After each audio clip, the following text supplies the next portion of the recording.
And we're live.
Good afternoon, everyone. Welcome to the City of Waterloo Special Council meeting Monday, May 17th, 2021 at 2 p.m. in the afternoon.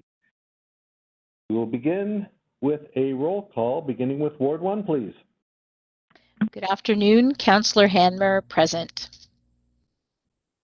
Councillor Bodley here. Councillor Veith is here. Councillor Freeman here. Councillor Vasic here. Councillor Henry here. Councillor Bonagore here. And the mayor's here. That means we are all in attendance.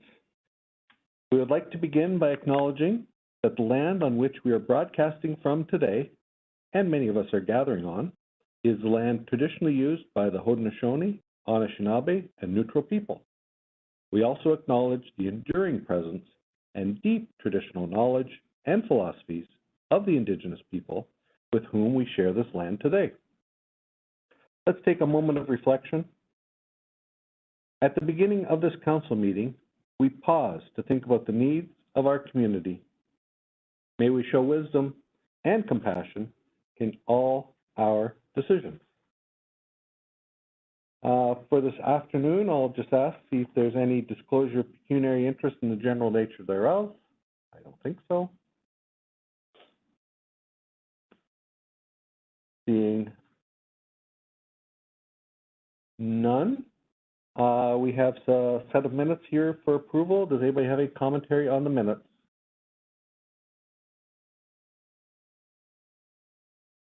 Seeing none, I'll look for Ward 1, Ward 2 to consider moving a motion to approve the minutes, please.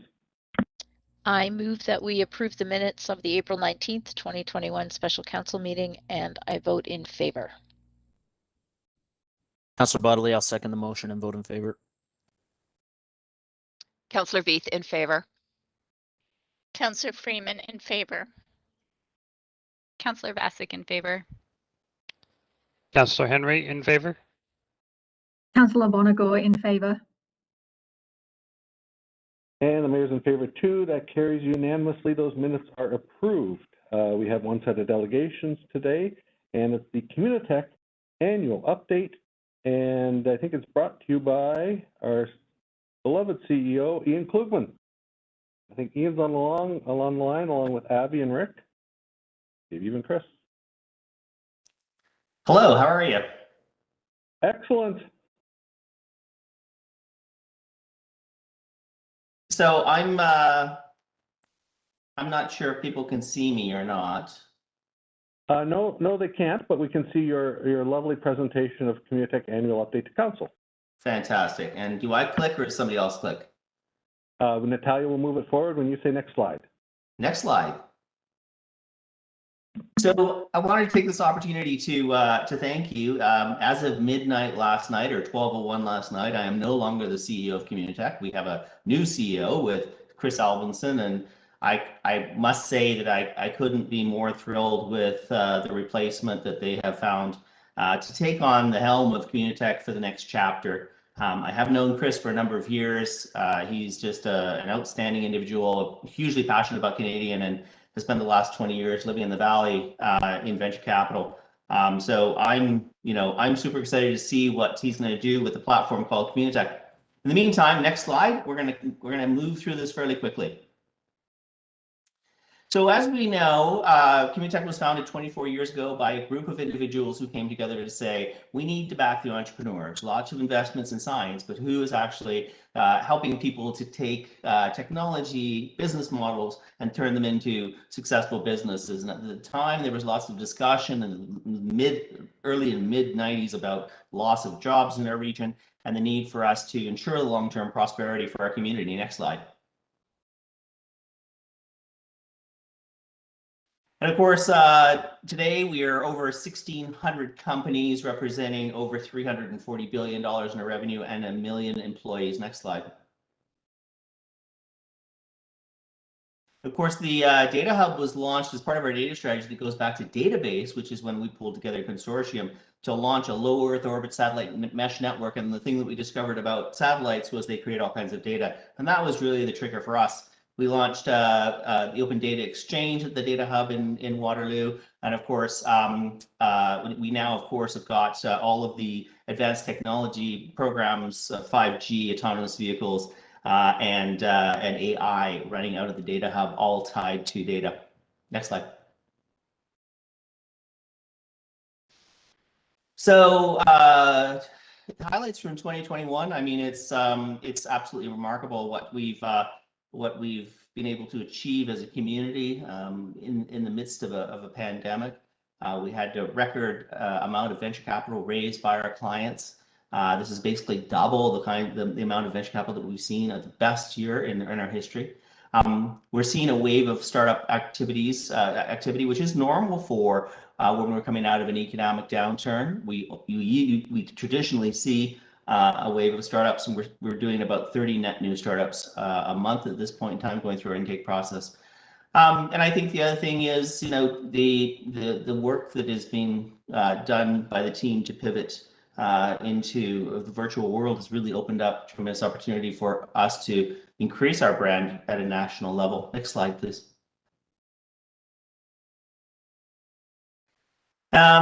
You know, the results are not only in the form of venture capital, but of course, second fastest growing market for tech talent, and the #1 best place to start a tech company in Canada, and 18th best in the world. Next slide, please.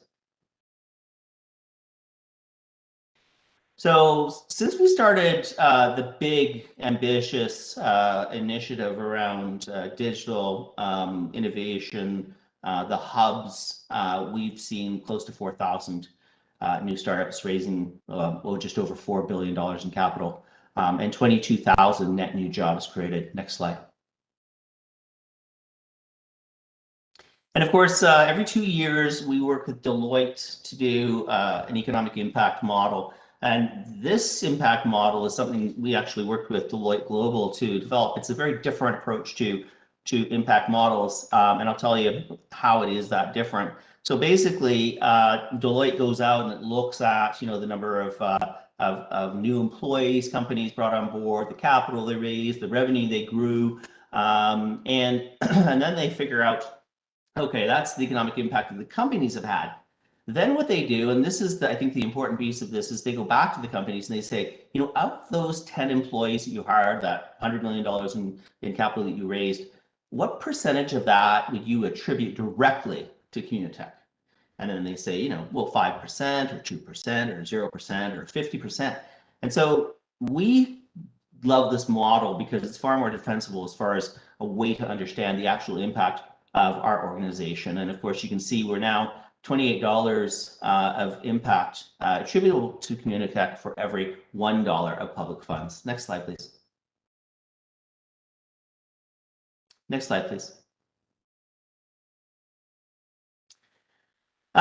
So, you know, the last year, looking at 2020, you know, a lot of work was done around, obviously, the pandemic and how do we support that. We struck several task forces, including working with all of the major hospitals, med tech companies, in trying to figure out how do we support the needs of our community.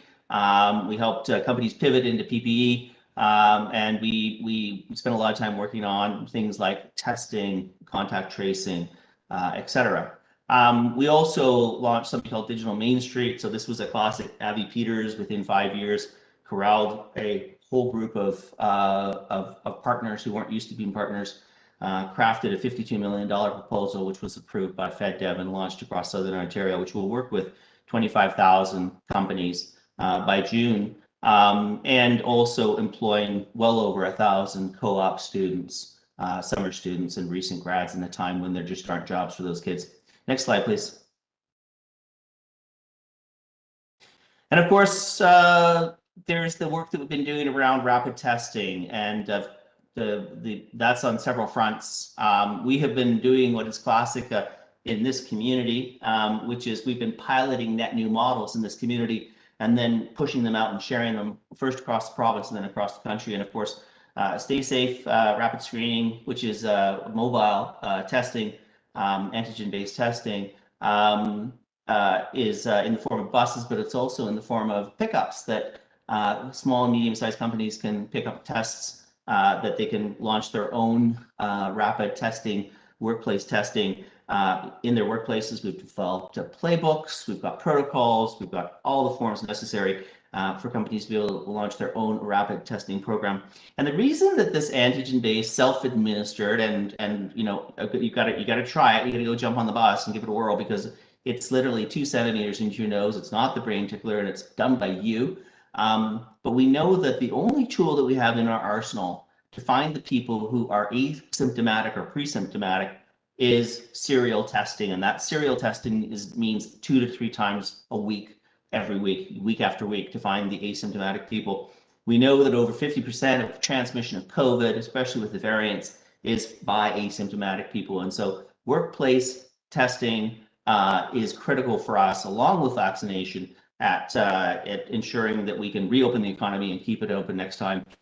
So I encourage all of you to think about jumping on the bus and experiencing this. And if you're involved in a business, or even at the city, if you're interested in rapid tests to deploy for people who have to go to work right now, and then we're going to be ready when we reopen to have pop-ups up and down Main Street in uptown, downtown, so that we can help restaurants and the patrons of restaurants get back to a little bit of normal in a safe way. Next slide. So the 5 things that we're really focused on. Next slide. One of which, of course, the wave of new startups and different kinds of startups. You know, lots of these startups are focused on opportunities, market opportunities that have emerged from COVID and the sort of post-COVID economy. Next slide.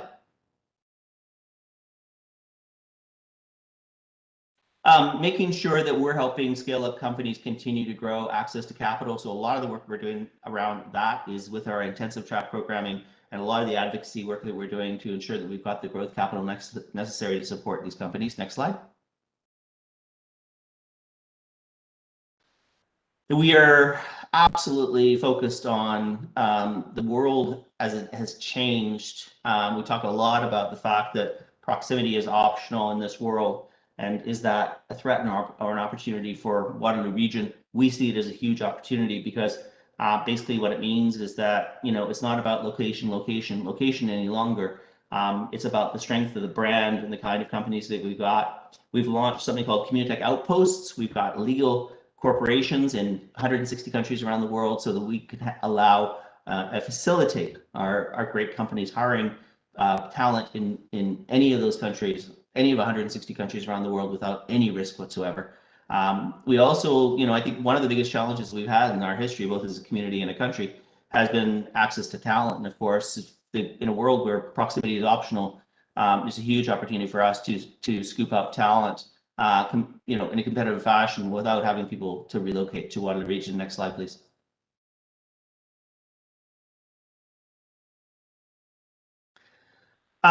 We, of course, are all very much focused on diversity, equity, and inclusion. We've launched a series of programs already. Communitech Fierce Founders Uplift focuses on BIPOC, and we're examining our other programs to say, how do we make sure that we are ensuring access and appropriate programming for these populations, to work towards not just, you know, parity with female founders, but of course these other communities as well. We've learned a lot. We still have a lot to learn and a lot to do, but it is a priority for us. Next slide. I think I talked about Digital Main Street and our focus on helping companies through economic recovery. Next slide, please. And I did talk about the fact that we were calling ourselves the largest innovation organization in Canada, with 1,600 members representing $340 billion in revenue and employing over 1 million people from coast to coast to coast. Next slide. Isn't that a great quote? And of course, I did start off by talking about our new CEO, Chris Albinson, and I'll close there. I am so very excited. I made the decision to leave a number of years ago, and some big opportunities and COVID hit, and the board asked me to stay. They took their time. I told them to take their time to find the right person. And I think Chris is just going to be a spectacular addition to the team. And I'm very excited to see the next chapter of Communitech. Thank you very much for your time today. Excellent. Thank you very much, Ian. Let's see, who else is with you here today? Is Avi here with you today, or Rick? I don't think so. Ah, okay. I'll look for questions from council. And while we wait for that, I certainly want to thank you for all that you've done. As people would know, I've known you since you literally first came to Waterloo Region to start at Communitech. Served on the board of directors, one of the most excellent board of directors there is, because it's always focused on getting stuff done. And just so many companies have been formed, hundreds, thousands of companies have been formed with employees and all the businesses here locally.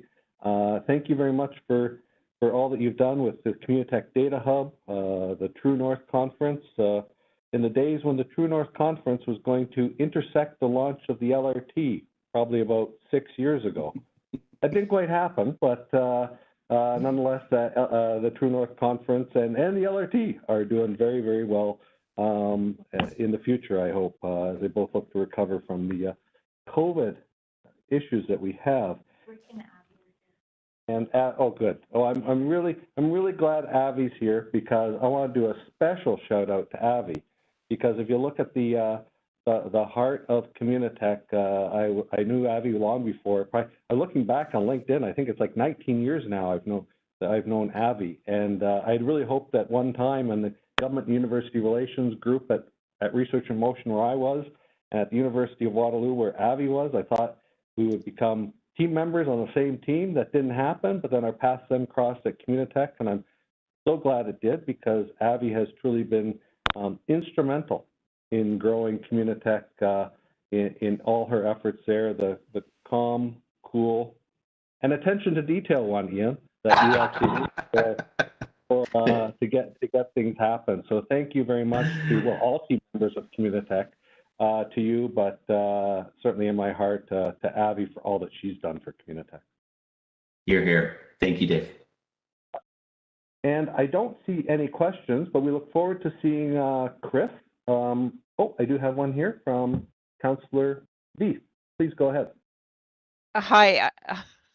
Thank you, and thanks, Ian. I put my question comment maybe into the wrong chat area, but anyway, I just want to say thanks, Ian, for all you've done for this community in the past. And I also want to mention that my son and his wife did jump on the bus, and we're really, really impressed with the how quickly that little test went for them. So thank you for that. And I just want your kind of thoughts on this. So I know no one has a crystal ball about the future, but what do you think about whether companies will be filling up their offices again here, particularly, of course, in Waterloo Region in the near future?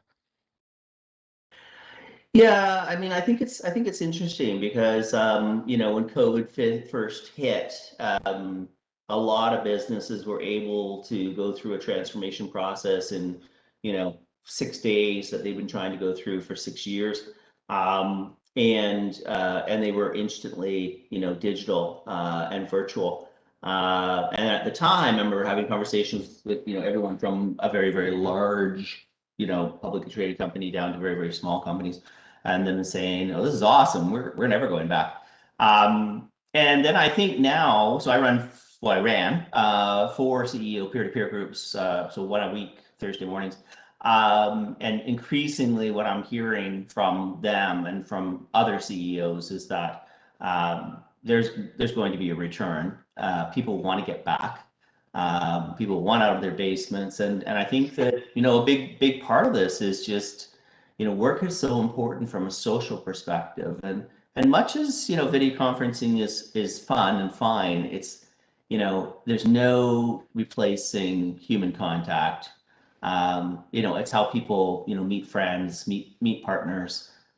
It's us as human beings. We need social.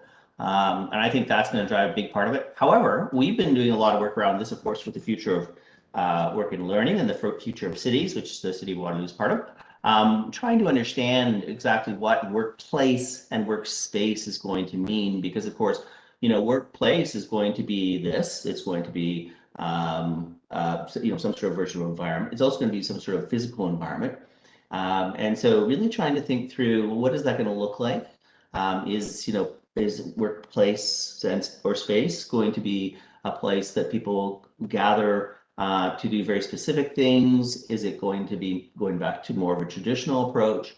But I think that, you know, on some spectrum between, you know, completely digital and virtual and completely, you know, in person, there's going to be hybrids. And I think the hybrids are really going to depend on A, how people work and the kind of work that they're doing, and B, the culture of the company. Because there certainly are some companies where they say, you know, everyone's going to come back to work, that's it. And then there's companies which are saying, you know, we're going to give people choice. And certainly that was, you know, my decision up until last night at midnight, was that we were going to give people choice, and we were going to create, you know, collaboration zones and use space in a much more strategic fashion. But I would say people are coming back. Right. Okay. Thank you. Well, I think that's it for hands up here at the council table, Ian. I know you pride yourself on running the world's fastest annual general meetings and having everything goes so quickly. But you've only been gone one day, and just for the record here, the clerk tells me you were 1 minute over. Fair. Enjoy. I know you're not resting on your laurels. You got a lot of stuff to do. So thank you very much. Thank you for all the team at Communitech with the future of work and all the endeavors, and we look forward to meeting Chris. And I just wanted to say thank you to this council and to the city of Waterloo for your support over the last 17 years. You've been such spectacular partners, and we wouldn't be here without you being part of this crusade. So thank you. Thank you very much, Ian. Next, we move along to the consent motion. The consent motion has items A through C on it. Does anyone want anything removed from the consent motion? I don't see any, so the consent motion consists of the 2020 annual statement of development charges, the 2020 annual statement of parkland dedication and Section 37 Planning Act contributions, and Ontario Regulation 128-129, overall responsible operator and operator in charge designation. I will look to Ward 3, Ward 4 to consider moving the consent motion. Councillor Veith here. I will move the consent motion and vote in favor.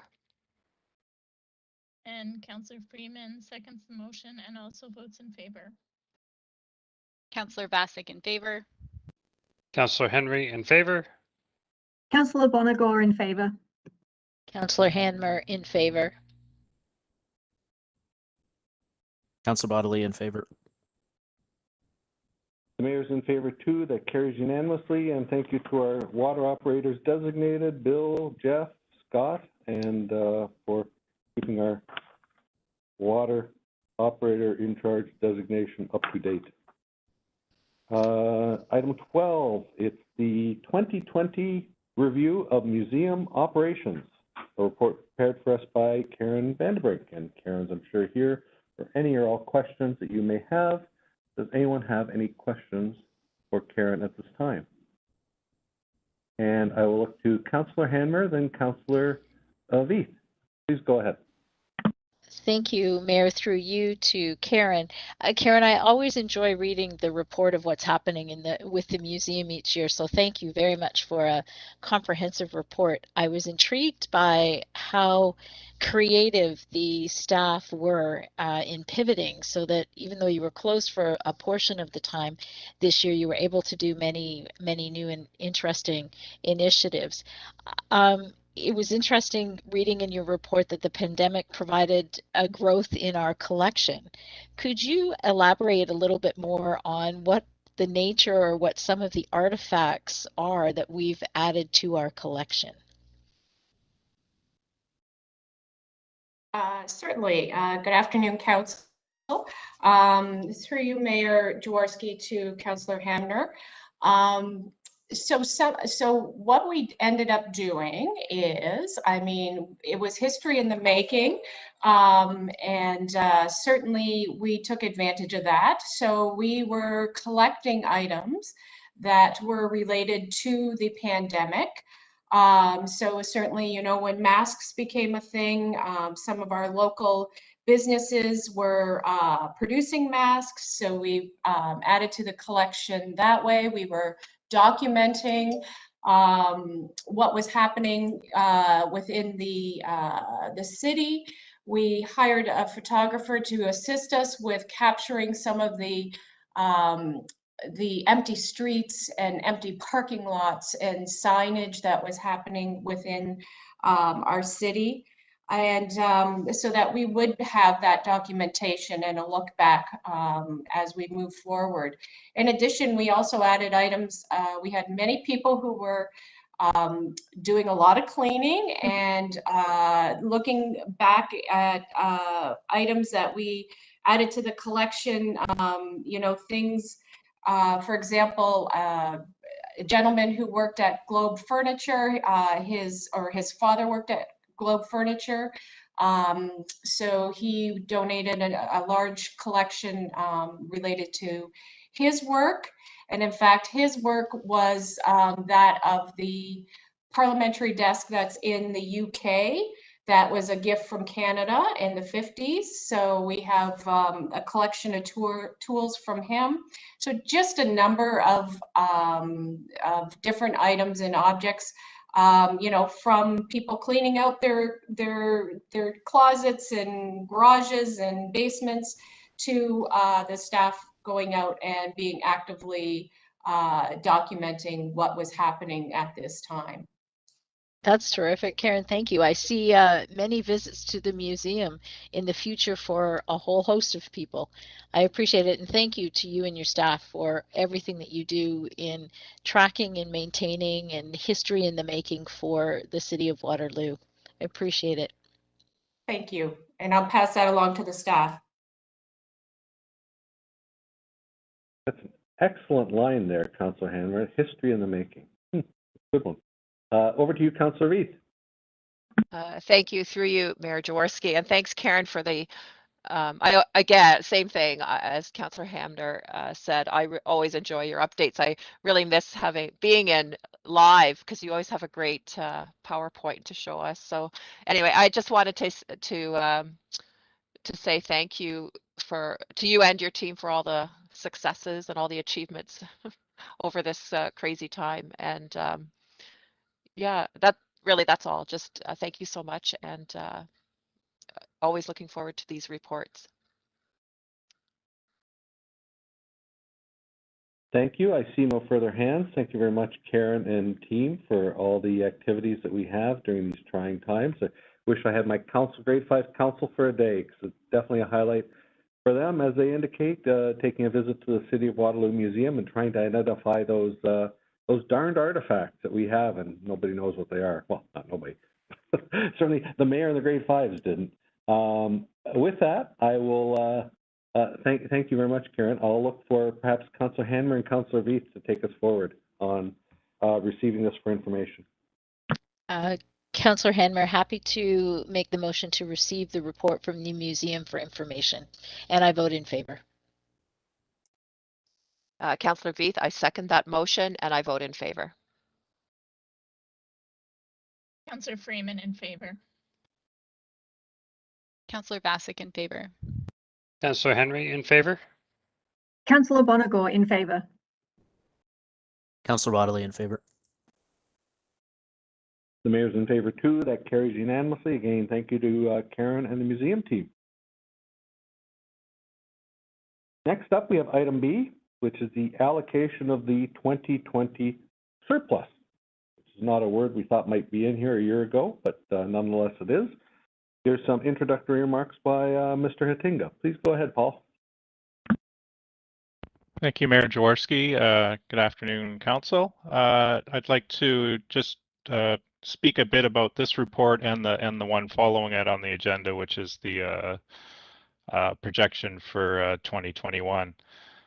Just to draw Council's attention to Table 1 in both documents, this table outlines the actual and predicted deficits and the offsets as a result of the federal provincial Safe Start restart funding that enabled us to have a small surplus this year.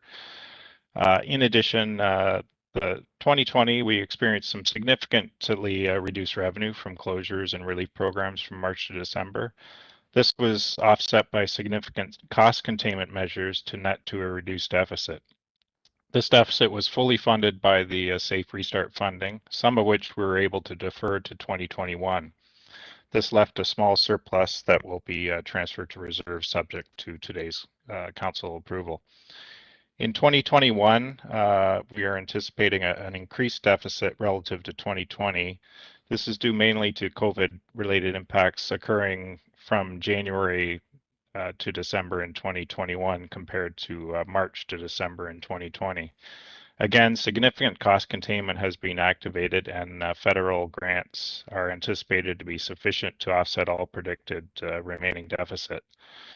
Staff will continue to monitor results monthly and will be reporting back to Council in September when more data is anticipated to be available for a more updated projection. At this time, I'll be available and to answer or redirect questions on the 2020 surplus, and Brad will be available to redirect questions for the following item. Thank you very much.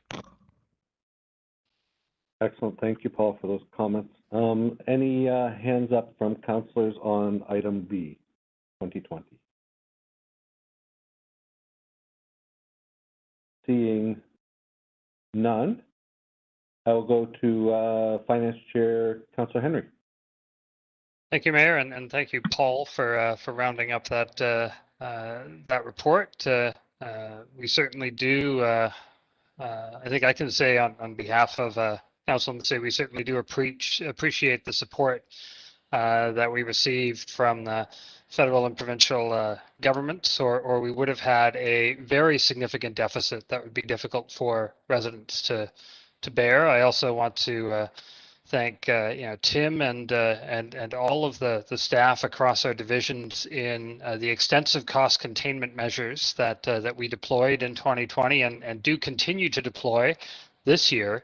Or again, the deficit figures we'd have been facing and that residents would have to bear would be even larger, and that's been no small feat and no small challenge for the city staff to manage. And at the same time, we did incur some additional deficit, I note, because so many of our staff teams pivoted to still provide the activities that we could, including some programming for older adults and others that we used to provide for fees. But as we pivoted, we provided for no fees to try to make sure people had extra support to help them get through the challenges that we faced and continue to face in this year. So thanks and appreciation all around. And because of all of that, we were able to also provide some targeted financial relief to residents and businesses and do continue to do so here in 2021. So with that, happy to move the motion and to vote in favor of it. And this is Councillor Bonagor. I will second that motion and vote in favor. Councillor Hanmer, in favor. Councillor Bodley, in favor. Councillor Veith, in favor. Councillor Freeman, in favor. Councillor Bassick, in favor. The mayor is in favor too. That carries unanimously. Thank you very much, Mr. Hattinga and team, for putting that together. We move on to item C, which is the financial impact of COVID-19. Update report number 5 and 2021 Q1 surplus-deficit projection. Paul, I think your remarks stand on this one, and you're turning it over to Brad to field any questions. Thank you, Mayor. That's correct. Yeah. Any questions from council at this time? Please go ahead, Councillor Bodley. Thank you, through your Mayor Jaworski. And some of this sort of ties back to the allocation of the 2020 surplus. I just wanted sort of to highlight some differences and get some clarification on some of the differences between 2020's actual deficits and 2021's projected deficits. So it looks like the total tax-based deficit that's being projected as of today for 2021 is about $2.3 million higher. And there are, as you dig through the report, there are obviously sort of a number of spaces where you can see some numbers up, some numbers slightly down. So I wanted to kind of focus on the real major driver of that $2.3 million increased tax-based deficit that is projected for 2021, which for me looks to be recreation revenue. So recreation revenue actual loss in 2020 was $4.5 million. But this year we are projecting recreation revenue loss to be $6.2 million. So that's almost two of the $2.3 million that we've got there. So I'm wondering if somebody, perhaps Mark, could highlight for me what is driving the significant difference in projected revenue reduction in the recreation department this year versus last year.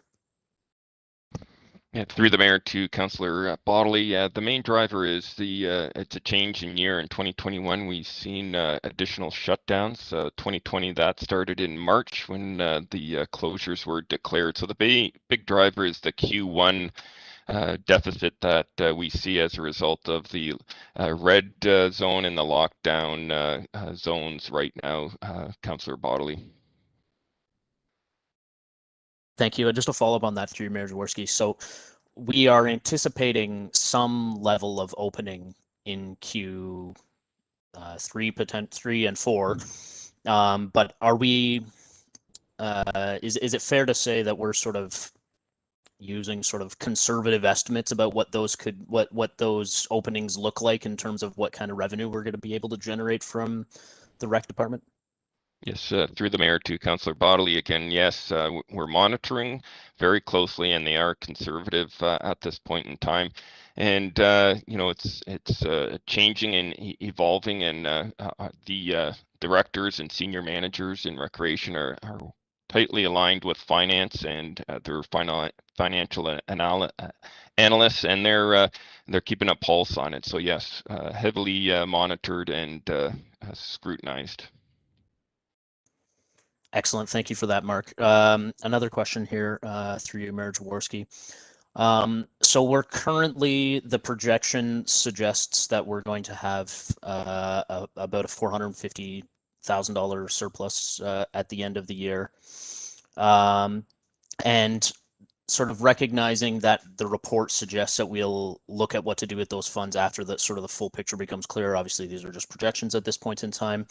Do we know at this point in time if there are going to be any restrictions imposed on the federal and provincial grants in terms of being able to, obviously we've been able to carry over some of 2020 funds into 2021. Do we know whether we will be able to carry those over into 2022 at this stage or not? Mayor, it's Brad here. Can you hear me? Go ahead, Brad. Okay, thank you. So through the mayor to Councillor Bodley, yeah, that is correct. At this time, staff is still awaiting the release of the provincial grant reporting template and guidelines.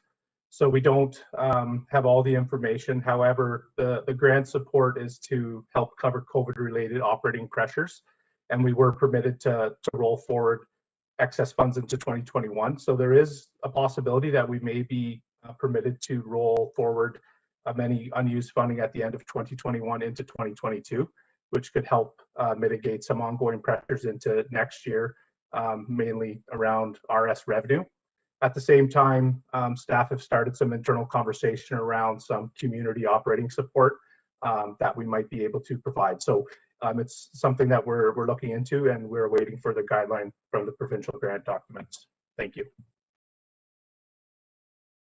Excellent, thank you, Brad, and that's really helpful guidance. And just one last question or sort of comment, and you sort of touched on it there. It appears that rightly so, that we're using sort of conservative projections at this point in time for 2021. As I say, sort of rightly so.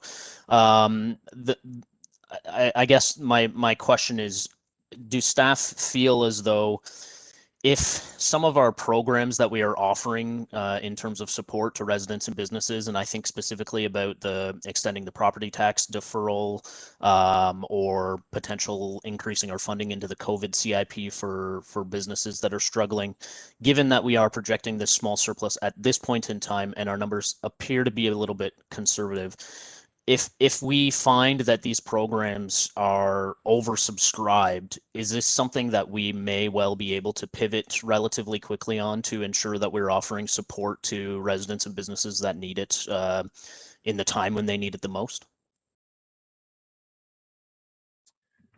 Through you, Mayor Jaworski, to answer Councillor Bali's question, yes, I think there's some flexibility there to respond to opportunities that might come up, or a need that might come up in a pretty quick manner. So I think the answer to that is yes, we could. Excellent. Thank you. That's all for me, Mayor Jaworski. Thank you. Great questions, which brings up one for me to either to Brad or probably to Mr. Hatinga regarding the number of tax deferrals from 2020. Approximately how many property owners took advantage of it? I'm just inclusive of business and residential. I recall like maybe 100, or was it a lot more? Thank you, Mayor. Last year's program was just under 70, I believe, with only 3 being commercial taxpayers and the rest being residential. And to date, our program already extends all the way through to the 4th and final due date this year, and we've had limited uptick so far, but we're expecting once the tax bills go out for the 3rd and 4th installment, we'll have increased applications received on the 2021 program.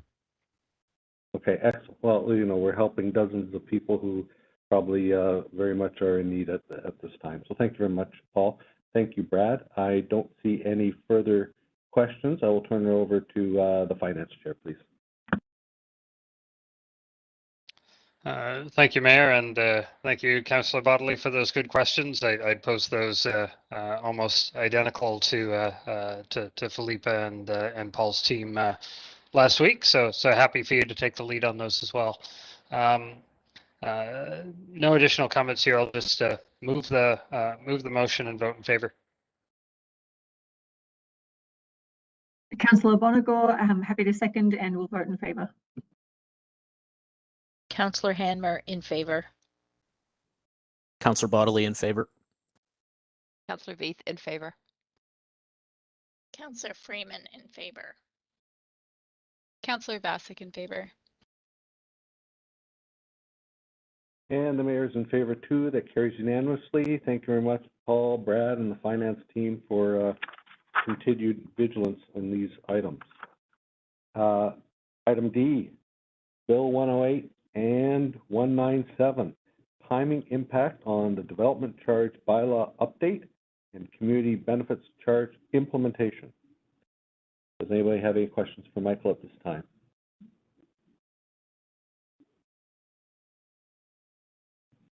Seeing none, I will go to the Finance Chair. Thank you, Mayor, and thank you, staff, for looking at this. I'd certainly, comment and highlight that this is going to, be a lot of work, some unexpected, work when we approved work plans a couple of years ago, and some challenging work in terms of timing, as you saw in the report. But getting these things to move as closely together as possible will be beneficial from a budgeting point of view. I would want to flag in there for council something that I've been thinking of on this and is highlighted briefly in the report, and that's that parking in terms of contributions from growth of the city is not going to be part of the development charge regime and would have to be part of a community benefits charge regime. But of course, you could only apply community benefits to structures that are transit oriented or in transit supportive locations.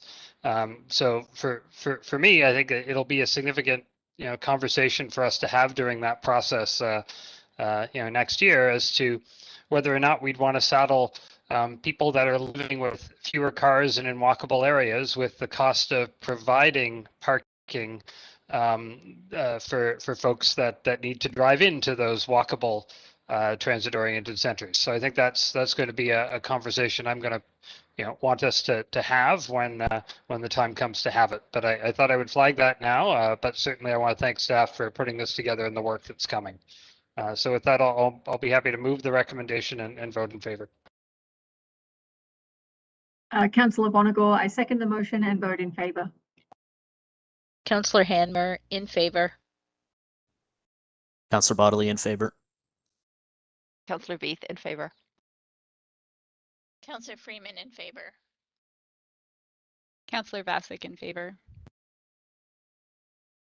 And the mayor's in favor too. That carries unanimously. Thank you again to Michael and the finance team for this. Moving on to item E, the 2021 general tax levy. Prepared for us by Mary Zubert. Do you have any questions at this time? Seeing none, again, I will go to the finance chair. Happy to move the motion and vote in favor.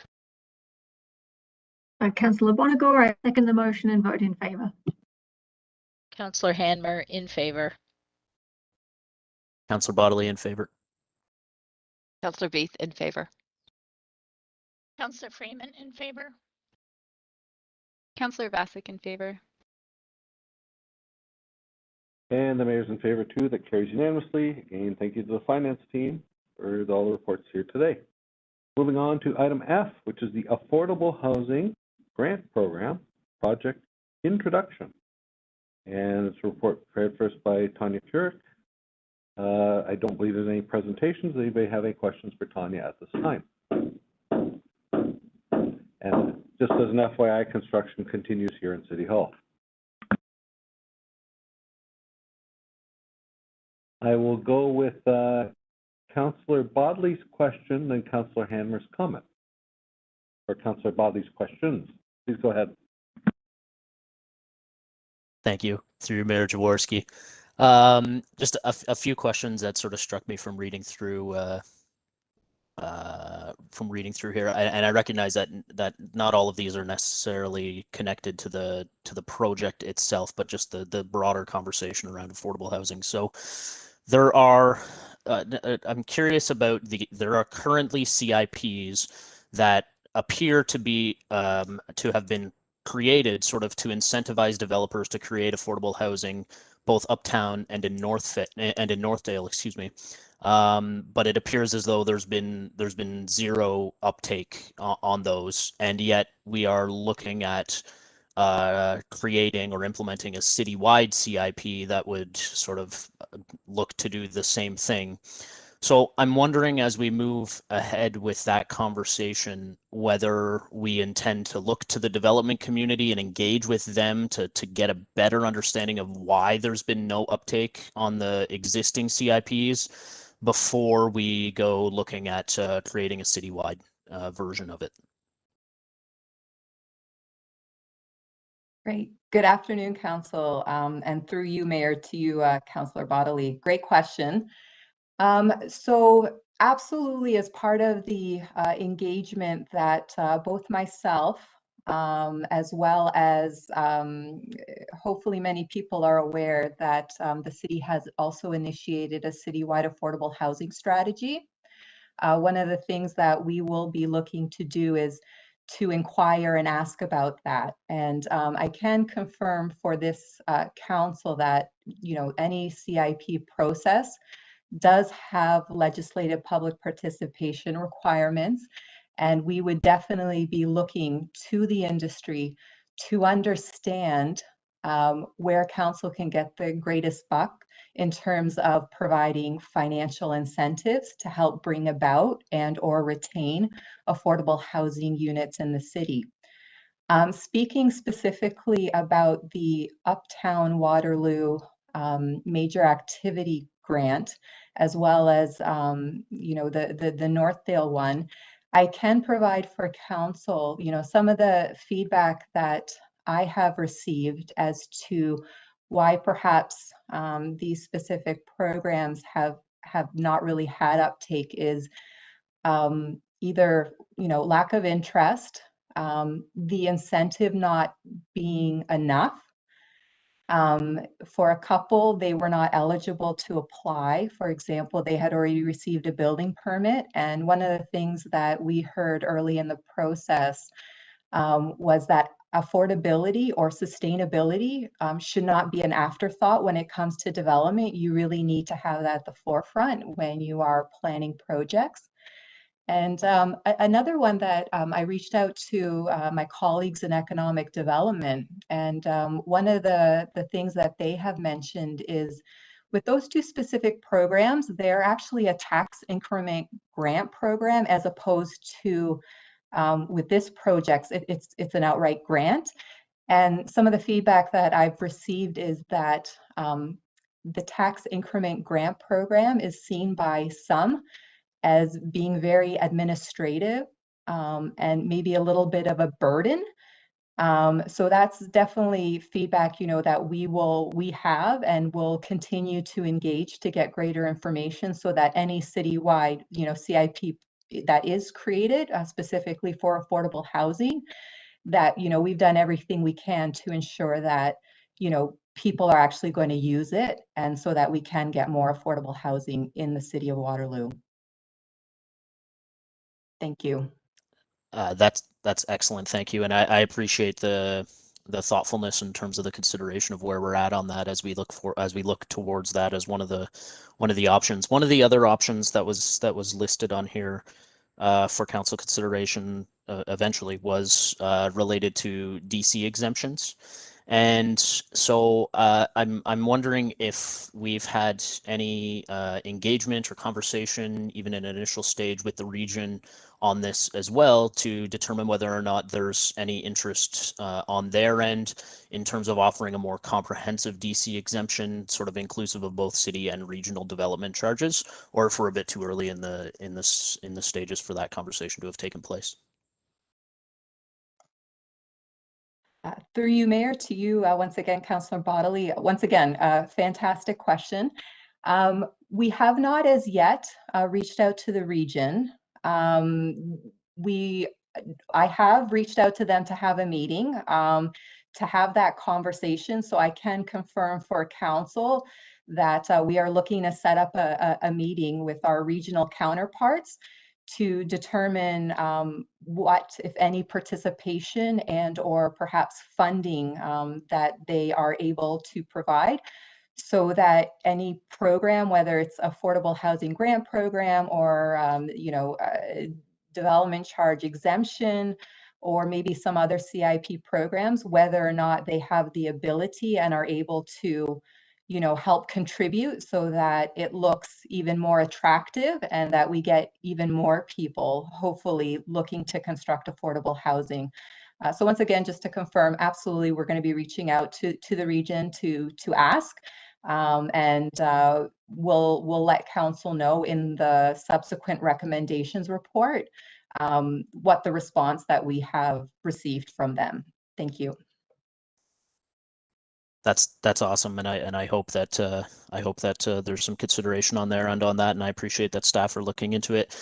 And sort of my last question through you, Mayor Jaworski, is it's more of a philosophical question, and I before I get to it, I guess I appreciate this the introduction to this project, and I think it has a lot of really great potential, and I'm intrigued by how this is all going to sort of tie into the affordable housing strategy at the city, and it's really great work, and I'm happy to see that we're not just waiting for that strategy. We are moving forward. So thank you for that.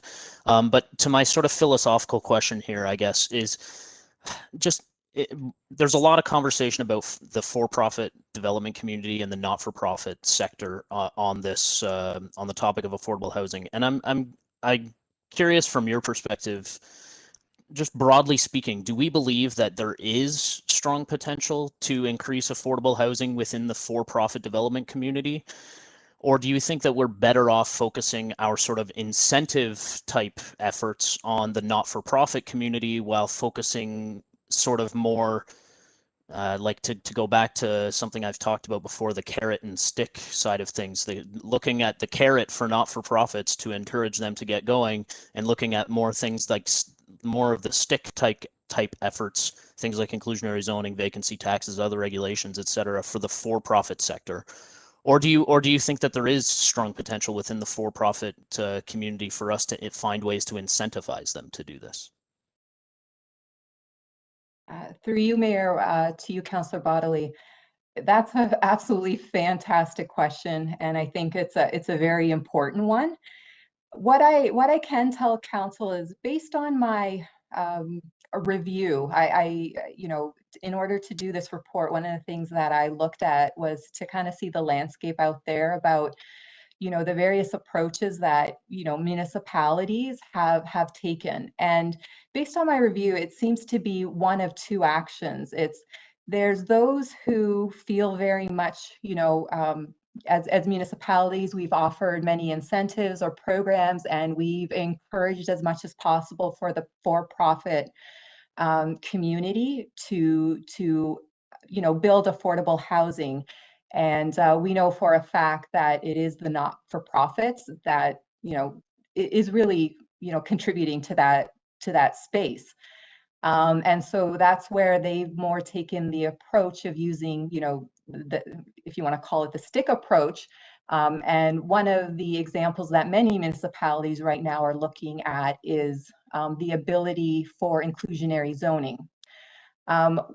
Recognizing, though, this current provincial government has limited our abilities with inclusionary zoning, in that we can only apply it in major transit station areas, and recognizing that there is a whole bunch of land outside of that area. On the other hand, there are municipalities who feel very much that, you know, municipalities should offer opportunities for for-profits to contribute in terms of affordable housing. And that's where they look at using a combined approach of sticks and carrots, if you will. So, you know, looking at inclusionary zoning, which is one tool, but then also looking at providing as well, you know, incentives, grants, and whatnot for, you know, for-profits that are interested in contributing and increasing the amount of affordable housing in our community.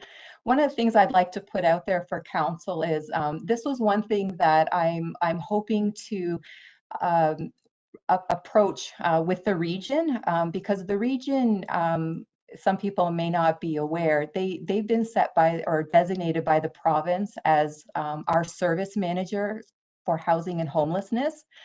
And they really do have a tremendous amount of expertise and experience when it comes to affordable housing. So this was one thing that I was hoping to have, you know, to broach with the region when we're having those conversations, to see maybe if they could, you know, provide their feedback in regards to that question. So that's the comments I have. If you have any more, please let me know. Thank you.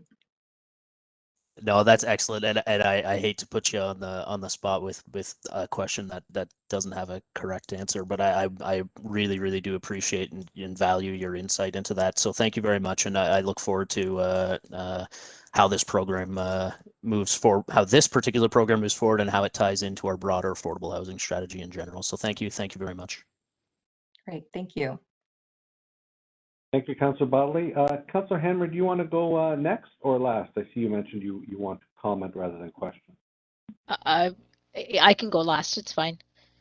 Okay, thank you. Councillor Freeman, then Councillor Hanmer. My question was really just with regard to the financial implications from this report. It outlined resources that had been kind of set aside for use to support things like paying development charges and so on for affordable housing. So how, like, is this work being funded through existing budgets, or will it tap into those resources as well? Through you, Mayor, to yourself, Councillor Freeman. So the funding for this program consists of two sources. One is there's $100,000 that has already been budgeted in the operating budget, specifically for the Affordable Housing Grant Program. The second source of funding is the city has, through several density bonusing applications and associate agreements, been able to get, as one of the community benefits, a financial contribution, specifically, once again, for the Affordable Housing Grant Program. So the monies that have been identified in the report have been funded and would be available subject to, you know, council approving release of the funds. Thank you.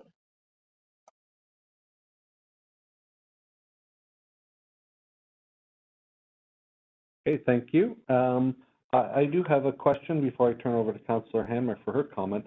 One of the things when I was working with I was having a discussion with a home builder, and it's really a home builder family, a generational home builder family, and I said, what would you do in terms of, like, where do you think the best value is to create affordable housing?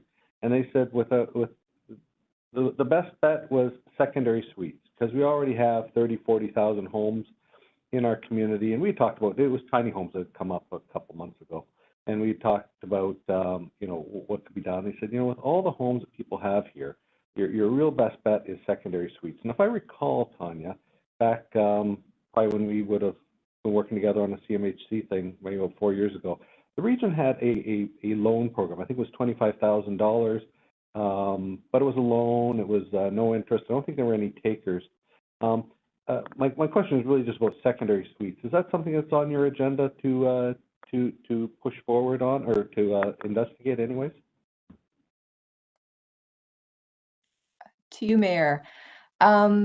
So the project that I'm working on is looking at you know, affordable housing developments, and the engagement we're looking to do is to understand what the parameters and preferences should be. In terms of secondary suites, I'm thinking that that is more likely something that will be further examined and or analyzed as part of the larger citywide affordable housing strategy that has been initiated. Okay. Oh, wonderful. Yeah, you've just made the differentiation in my mind for me right there, Tanya. Thank you. Yeah, and no, actually, you have a great point, and this is something I would love just to kind of clarify. So, in addition to this program, like this program project that I am undertaking is being done separate from the citywide affordable housing strategy that my colleague Michelle Lee has initiated. So hopefully that clarifies things, and the affordable housing strategy will look at much more than just what this project is focusing on. Excellent. No, thank you very much, Tanya, and thank you for your leadership on this file and all the others over the past few years. I know you take it very seriously, very passionately, and I know you'll do well in it. I'll turn over to Councillor Hanway. I think she's the last one to comment. Thank you, Mayor, through you. Tanya, I've fluctuated between comments and questions, but I'll leave it at comments. I really appreciate all the work that you've done on not only just preparing this report, but thinking through what some potential options may need to be as we navigate through both developing the supportive housing strategy and then some options for encouraging and incenting those that are going to be building affordable housing for us. So I think that's great to continue looking. You've heard lots of other suggestions today through my colleagues of things that may be considered. The last little conversation though made me wonder about when you're going out for public consultation, not so much to the builder community, but public consultation, is it a time for us to start distinguishing between the two initiatives that are undergoing. One that Michelle is leading regarding the strategy, and this, because I think there could be an occasion for confusion. I'd rather see us turn it around and look at it positively on how we can show both initiatives coming forward and how they're going to be working together to start making more affordable housing available throughout our community. Just, I guess I am now asking a question. So your thoughts on that? Through you, Mayor, to you, Councillor Hanmer. Fantastic comment and question. And definitely something that has been at top of mind as I've been working with our communications department to figure out the engagement strategy. And what I can say is that's one of the items that presented itself. And so on the Engage Waterloo page, specifically for this project, as well as communication that is sent out to advertise community engagement, stakeholder engagement opportunities. We will be very clearly identifying that the two projects are separate. Having said that, recognizing that the two projects and some of the questions that we're hoping to get answers from are similar. I have been, and I can confirm for council, have been very much in communication and consultation with my colleague, Michelle Lee, who is leading the affordable housing strategy, in terms of, are there maybe potential opportunities for us to do joint engagement?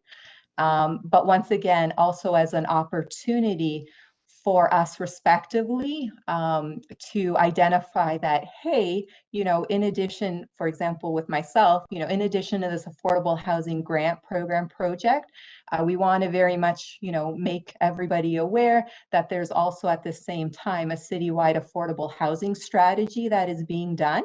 And so, we encourage you to participate in that as well. So hopefully that answers the question for yourself, Councillor Hanmer, but if you have any other questions, please let me know.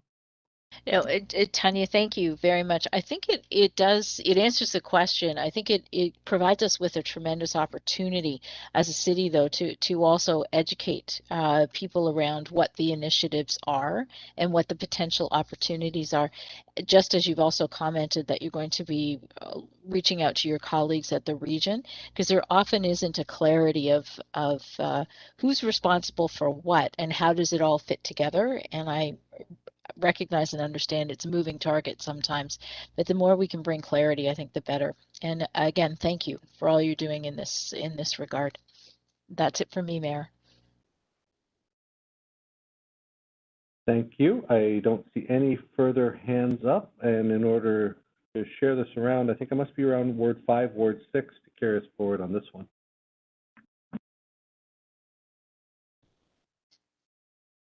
Hi, Councillor Vasic. I move the motion for the Affordable Housing Grant Program to get started with public consultation. Very exciting, important work, and I vote in favor. Councillor Henry, second the motion and vote in favor. Councillor Bonagor, in favor. Councillor Hanmer, in favor. Councillor Bodley, in favor. Councillor Veith, in favor. Councillor Freeman, in favor. And the mayor's in favor too. Excellent. Good luck with this program, Tanya. We know it's in excellent hands, and thank you very much for your depth of answers today for all the questions that we had. So thank you very much. Thank you, and I appreciate the comments and questions and all the great suggestions from council. I really look forward to coming back to you in September with a proposed program for you to approve. So thank you very much. Yeah, excellent. Thank you. Moving on to item G, which is Enbridge franchise agreement, something that we've had for many years. Time for renewal. Report prepared for us by Mr. Ormson. Does anybody have any questions on this one?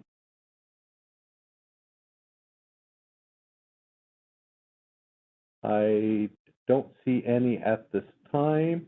I know Councillor Bonagor is not here at the moment. I will go to Ward 1, Ward 2 to carry us forward, please. Thank you, Mayor.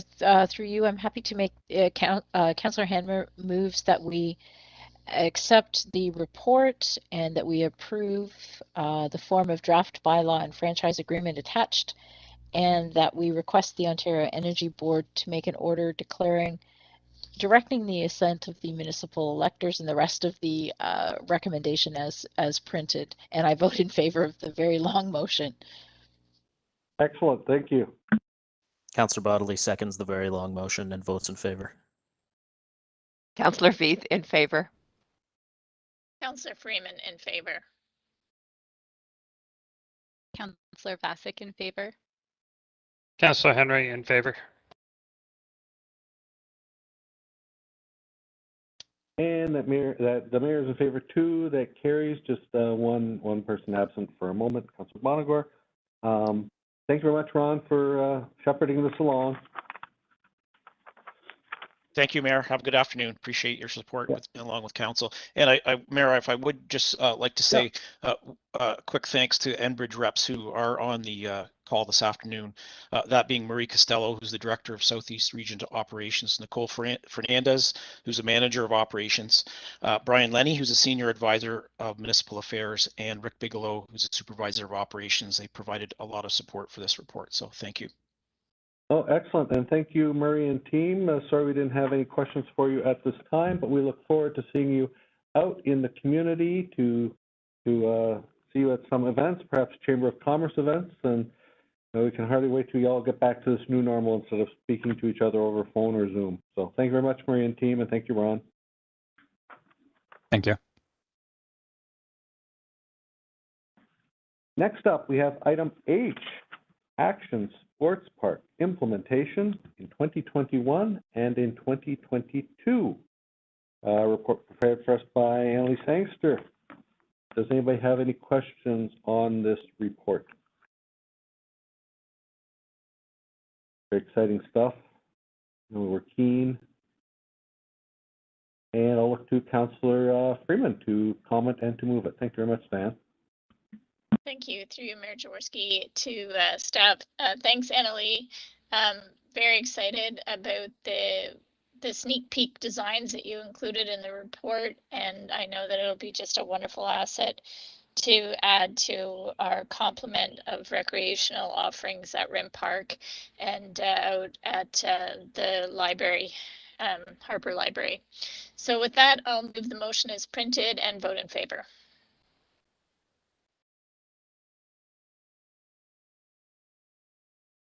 Sorry, am I next? This is Jen. Go ahead. Yeah, okay, If you want Councillor Bass. Second it. Yeah. Is that the order? I don't know why I'm so confused when we're starting here. This is Councillor Vasic. I'm definitely in favor of this, and I'm very happy to second it. Councillor Henry, vote in favor of the motion. Councillor Bonagor in favor. Councillor Hanmer always likes things that add to our recreational facilities. I'm in favor. Councillor Bodley can't wait to do a kickflip at Harper Library and vote in favor. Councillor Veith in favor.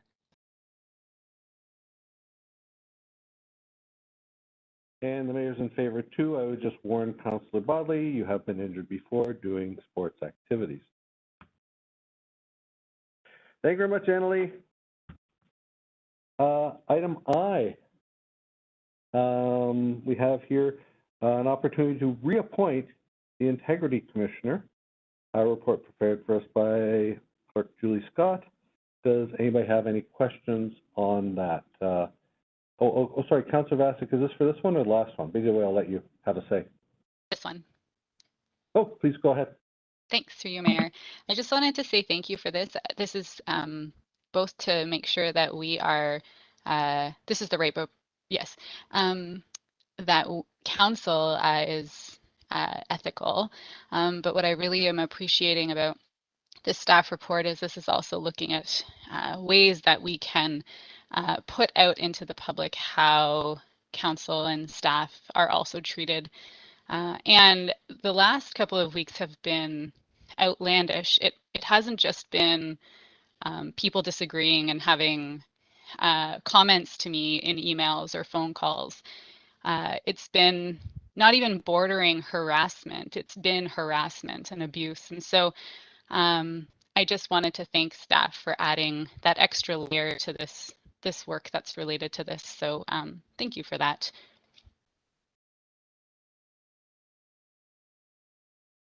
Excellent. And while I have you on the line, I don't see any further questions. Perhaps you'd consider moving and voting for it. Yeah, for sure. So I will move the reappointment of the Integrity Commissioner for Waterloo and vote in favor.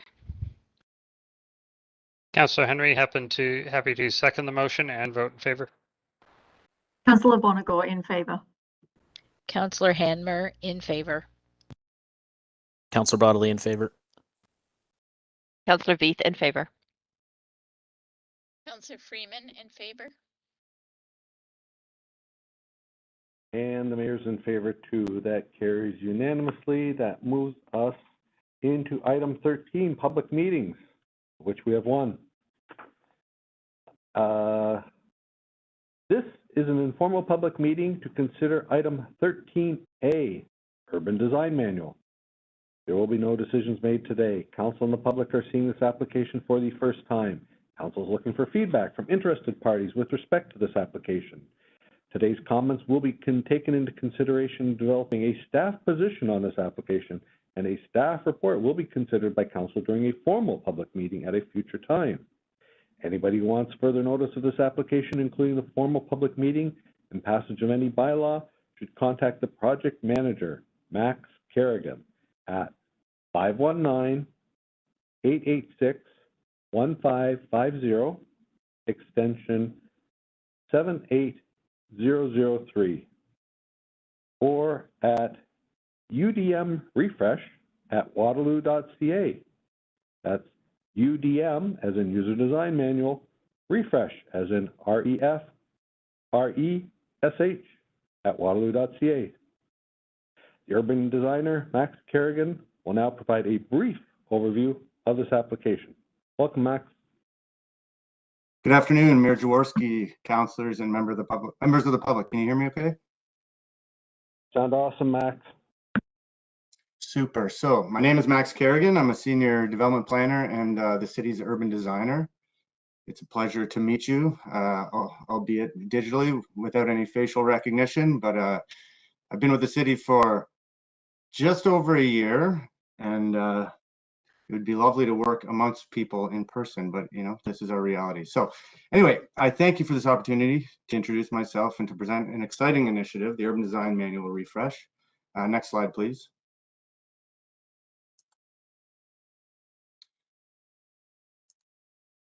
The basic overview of today's presentation includes a very brief background on the UDM, its relevance, the need to update the document, how we intend to do that, and how you and the community can be involved in that process. Next slide, please. So urban design has and can be defined in many ways. Perhaps in the simplest terms, it's the art of making places, which sounds relatively straightforward, but for cities to be vibrant, exciting, and desirable for people to want to live, visit, and invest, the planning and design of urban environment must consider many complex relationships between the built and unbuilt spaces and how to balance all the elements that make up these spaces. Urban design is as much about providing adequate seating opportunities in public spaces to requiring enough light to make places safe, as it does to making connections between people and their surroundings, with the ultimate goal of making people proud stewards of their communities. The existing UDM was prepared by the City of Waterloo in consultation with various city advisory committees, University of Waterloo reps, the Grand Valley Association of Architects, stakeholders, and industry experts. It was an iterative and inclusive process, which will be emulated for this refresh effort, ensuring an end product that we as a community can share and implement moving forward. Next slide, please. Produced in 2009, it's been over 10 years since the UDM was adopted. Urban design's evolved with human nature as our preferences and ways of living change, and as such, we as a municipality need to update our design direction to reflect that evolution. Thankfully, the UDM continues to provide relevant and progressive design direction, However, with time comes new knowledge, innovation, and best practices. In addition, the City of Waterloo recently adopted a new zoning bylaw, 2018, updated our strategic plan, and are in the process of undergoing an official plan review. Timing really couldn't be better to align our various policy documents and to provide the most user-friendly, consistent, and up-to-date direction for our community. Another exciting aspect is the reality that the majority of people access these documents via digital platforms, and in response, the UDM interface will be carefully constructed to ensure users know what information is relevant to them and where to find it with ease, unlike that gentleman in that photo. Next slide, please. So the refresh is going to be broken into two phases. Phase 1 is designed to achieve some quick wins, which consist largely of the incorporation of previously adopted studies and reference materials, as well as the updating of language and referencing of new innovations, best practices in various areas of urban design and city building. These phase 1 amendments are also intended to align with the strategic goals and objectives in the city's 2019 to 2022 strategic plan. Phase 2 will be the larger and more intensive review and refresh of the UDM, which is scheduled to begin this summer and extend through to 2022. I will now provide a high-level overview of the proposed Phase 1 amendments, which will be presented in detail to Council at a formal public meeting on June 28th. Next slide, please.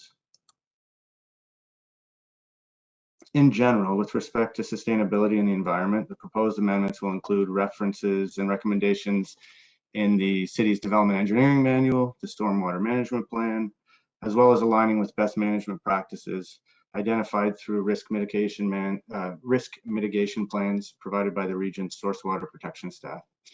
Next slide, please.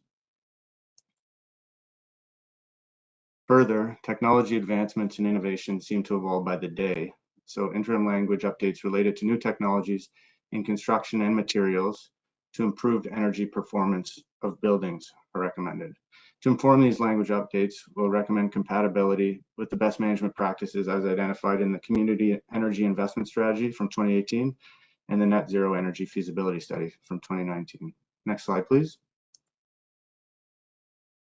With respect to equity and inclusion, new language will speak to the goal of not only addressing the needs, but also aspiring to meet the wants of an aging population through responsive development and programming, effectively encouraging the provision of amenity spaces and built forms that serve users of all ages, abilities, and backgrounds. This will also include the elimination of redundant direction related to barrier-free design and accessibility that has since been incorporated into the city's accessibility standards, which were adopted in 2016. Next slide, please. Reference to the accommodation of electrical vehicle parking and charging will be incorporated, as well as updating transit-related guidelines to reference and direct users to our station area urban design guidelines. Next slide, please. With respect to healthy and resilient neighborhoods, we're recommending eliminating redundancies in language created by the adoption of various more comprehensive supplementary design guidelines, including but not limited to our Uptown Public Realm Strategy, the Northdale Built Form and Design Guidelines, and Westside Employment Lands Urban Design Guidelines. We will also be referencing relevant cultural heritage inventory documents and guidelines adopted since 2009. Next slide, please. And lastly, there are various standards and technical drawings that will require updating. Next slide, please. Now, the more exciting Phase 2 will be the more substantial refresh exercise, which will very generally consist of the dismantling and the reorganization of our existing UDM, a robust consultation and engagement process, and the production of the new UDM. Next slide, please.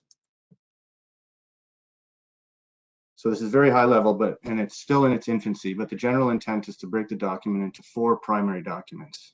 The vision document, which will provide the overarching intent and alignment with provincial, regional, citywide planning mandates, establishing a high standard and expectation for us as a city, as a leader in the areas of urban design. The process document, which will clearly outline types of applications, standard process and procedures, and potentially deliverable checklists. Next would be the urban design standards, which would provide direct guidance on built form, streetscapes, public realm, site level considerations, as well as focus areas. Lastly, technical drawings and standards would be provided in a consolidated appendix. As we move forward, this master document will also provide a strong foundation for any supplementary design guideline documents and standards that we see fit. Next slide, please. As previously mentioned, the proposed phase 1 amendments will be presented at a public meeting on June 28th. Once approved, if and when approved, phase 2 will kick off in earnest. Thankfully, we're a community that supports and promotes urban design, and our existing UDM provides a very strong foundation for us to build on. We'll be providing a repository of information and engagement opportunities through our website, as well as through the Engage Waterloo platform. We look forward to your participation in this important planning process. Opportunities for involvement will be confirmed in the coming weeks and will be expanded upon as we move into phase 2. We really look forward to working alongside you, council, industry practitioners, municipal staff, agencies, stakeholders, and the public throughout this very exciting project. Next slide, please. This concludes my presentation, so I'd be more than happy to answer any questions that you may have. Thank you. Thank you very much, Max, for your presentation. We do look forward to seeing you in person at some given point in the future. To the audience watching today, if you'd like to speak at this meeting, please call the clerk's office right now at 519-747-8705. That's 519-747-8705. Does any councillor have any questions for staff? Please remember this is an informal public meeting and only questions of clarification may be asked at this point. Council members should not express opinions at this point. Question from Councillor Veith first, then Councillor Bodley. Please go ahead, Councillor Veith. Thank you, Mayor Jaworski, and thank you, Max, and welcome. That was a great report. I was excited to see this come forward. I don't know how to make this so it doesn't seem like I'm making a comment, but my question is about calling our urban design manual that they're guidelines, because I've been here for quite a while. Guidelines are guidelines, and it's to me it's about making sure that people use them as not just guidelines, but that they're firm, that we need to, that this is something that we value, and we don't want people not following our guidelines. Like, I don't want them to be like, this is what the city suggests, this is what the city requires of developments and design for our city. For sure. So okay. Thank you. Through you, Mayor, to Councillor Veith. Absolutely, and this is a situation municipalities find themselves in all over the place, where they're trying to find the best way to achieve their policy objectives while ensuring they're not overly prescriptive. Now, we hope to break this into a document that provides standards, which can certainly be supported by code and those matters, but also provide some guidelines and different ways to achieve the policy objectives. Because every site is different, so we can't just boilerplate stamp how every site should be developed, but we can certainly steer people in the right direction. Now, there's different ways of achieving built form objectives. We've actually, in our 2018 zoning, we've incorporated some built form regulations which still allow for a fair amount of flexibility. Now, with respect to exact language and how this actually comes to be in the UDM document, it may, as I mentioned previously, we will be aligning the objectives with the update to the OP. So that's a conversation that's ongoing, and we certainly don't have the precise direction on how we will have some urban design language actually embedded in the UDM, or whether the entire UDM maybe will be written as part of policy in the OP. These are all questions that are going to be answered as we move forward. We have no clear direction, and it'll get hashed out through the consultation exercise. Okay, thank you very much. Thank you. Please go ahead, Councillor Bodley, and then we'll have Councillor Hanmer. Thank you, through you, Mayor Jaworski. Thanks for that, Max. Appreciate the introduction to the project. You referenced engagement that occurred last time around on this. Is there an intention to bring this report or proposal to any of our advisory committees of council prior to the formal meeting in June? Through you, Mayor, to Councillor Bodley. Nothing is really off the table at this stage. And as I mentioned, really, we want to be as inclusive through this process and make sure we hit all the nails on the head. And if that evolves into including, interview consultation or charrettes, potentially bringing an outside consultation consultant, various online approaches, nothing is off the table as of yet. So we'll certainly consider that, and I'll be marking that down, and we'll be working through all those details as we move forward. Okay, thank you. As a follow-up to that, can you spoke about in phase one, sort of the quick wins, updating language, you spoke about sustainability and the environment, and sort of how it ties into our stormwater management policies, et cetera, et cetera. Could you maybe speak to, like, how much connectivity is there between this between the urban design manual and sort of some of our green buildings regulations? And is there is there a necessity for those two things to be looked at in conjunction?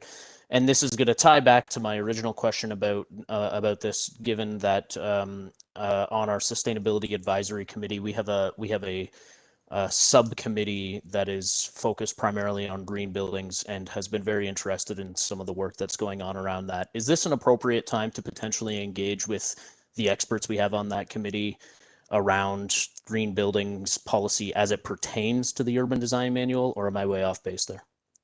I think you're absolutely on the right track. I think we should be consulting all area experts, any advisory committees, and certainly a big piece of this, aside from making buildings fit in massing wise, built form wise, I think green energy is huge, and we need to push these aspects of construction and design.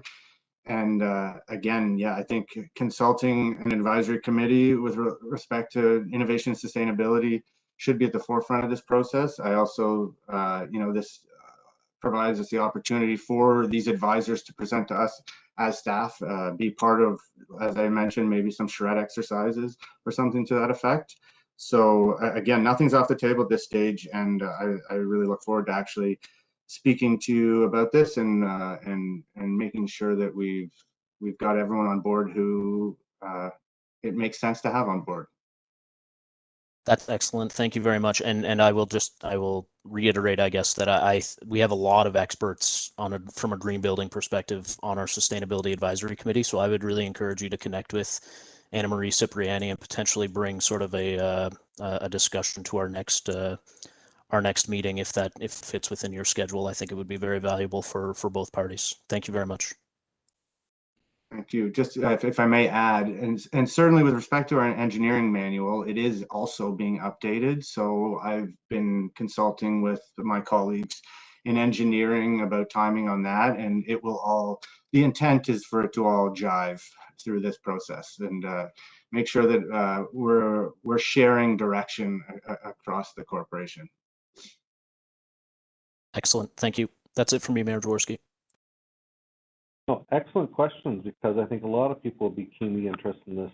Will this be on Engage, Max? To you, Mayor. Yes, absolutely. We don't have a page established yet because, as mentioned, everything's still very early. There's been some notification out to area practitioners already. I've been tabulating a notification list of all those interested parties.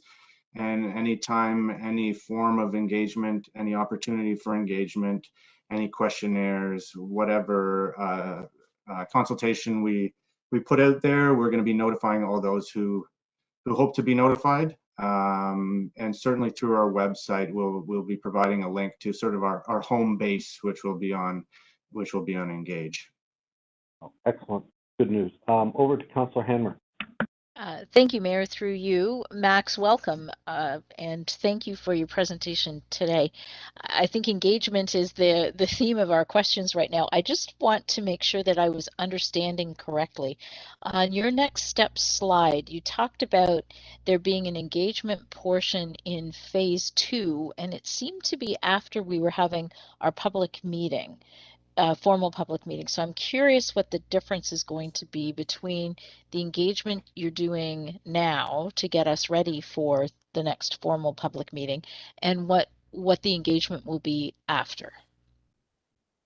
Certainly, through you, Mayor, to Councillor Hanmer.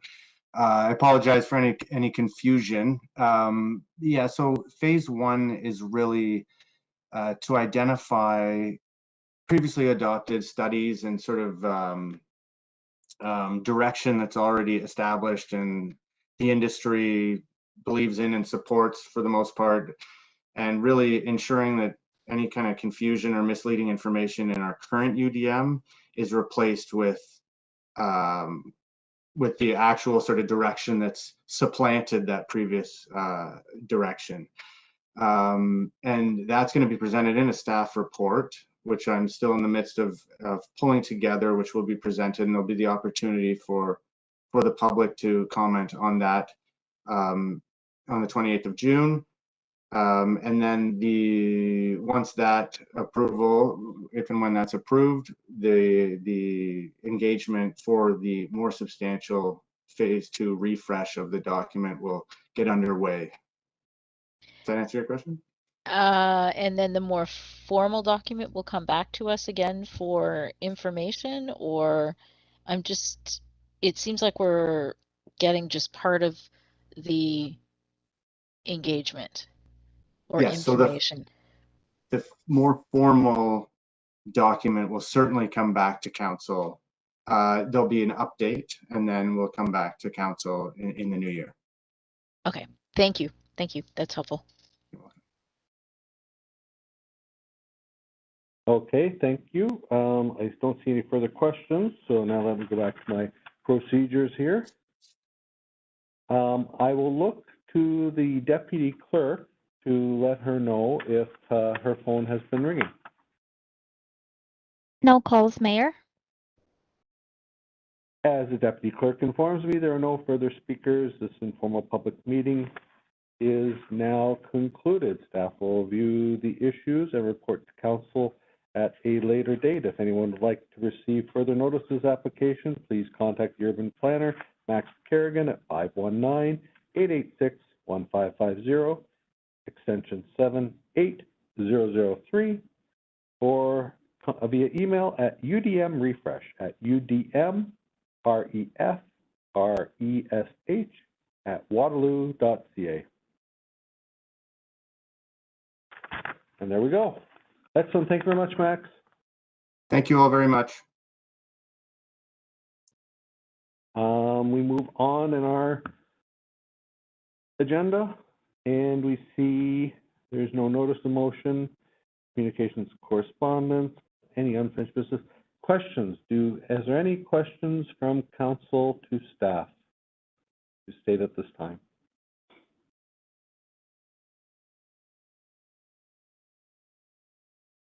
Seeing none, we move on to new business, of which there is some.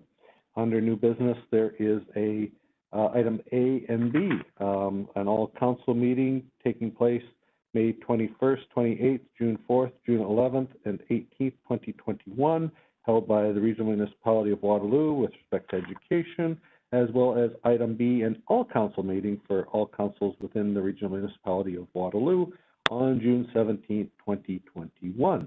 And we would like to attend, and so therefore we should pass this motion so that we can attend. I will look for Ward 1, Ward 2 to move the motion on the all council meetings. Councillor Hanmer, I move the motions on the all council meetings, both A and B, and vote in favor. Councillor Bodley seconds the motion and votes in favor. Councillor Veith in favor. Councillor Freeman in favor. Councillor Vassic in favor. Councillor Henry in favor. Councillor Bonagor in favor. And the mayor's in favor too. That carries unanimously. We can meet virtually with our colleagues in the coming weeks. I will ask to council if there's any other new business to raise.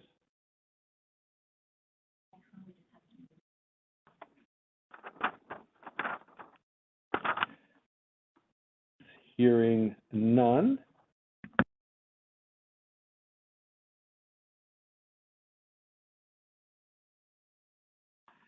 And then we have actually two sets of bylaws to move forward on. And the first one is the item A, which is that the bylaw listed below be read a first and second time. The bylaw to formalize to authorize a franchise agreement between the Corporation City of Waterloo and Enbridge Gas Inc., one we just passed. I'll look to